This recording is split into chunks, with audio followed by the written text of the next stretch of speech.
Israel और Hamas के बीच चल रही जंग को 6 महीने हो गए हैं और अभी भी गाजा पट्टी में संकट का दौर जारी है। इसी बीच सोमवार को भारत के जेम्स बॉन्ड के नाम से प्रसिद्ध national security adviser Ajit Doval Israel पहुंचे।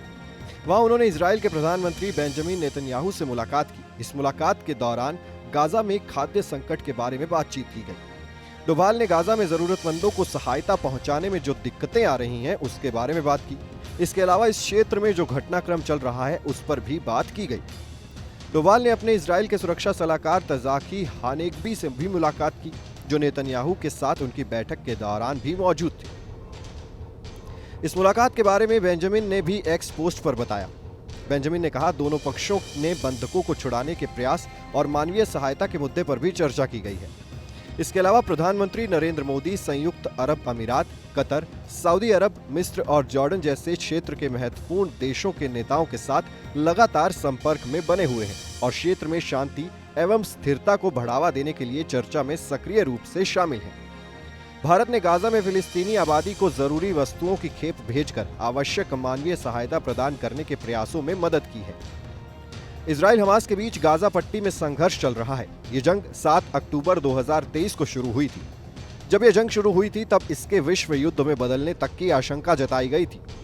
इस जंग की वजह से गाजा पट्टी में रह रहे लाखों लोगों के सामने संकट खड़ा हो गया है।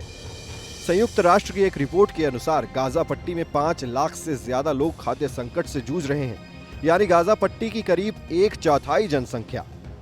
इसके अलावा अभी तक इस जंग में हजारों लोगों की मौत हो चुकी है। फिलिस्तीन सरकार की एक रिपोर्ट के हिसाब से 29 फरवरी तक इस जंग में करीब 30,000 फिलिस्तीनियों की मौत हो चुकी है, जबकि 70,000 से ज्यादा लोग घायल हैं। यहाँ आपको ये भी बता दें कि फिलिस्तीन के कट्टरपंथी संगठन हमास और इजराइल के बीच संघर्ष बेशक 7 अक्टूबर को शुरू हो गया, लेकिन फिलिस्तीन और इजराइल का विवाद कई दशकों से चला आ रहा है। 1948 में दोनों देश डिवाइड हुए थे। तब से दोनों देशों के बीच विवाद चल रहा है और कई बार जंग हो चुकी है। भारत शुरू से ही दोनों पक्षों के बीच शांतिपूर्ण तरीके से सहमति से विवाद शांत कराने का पक्षधर रहा है।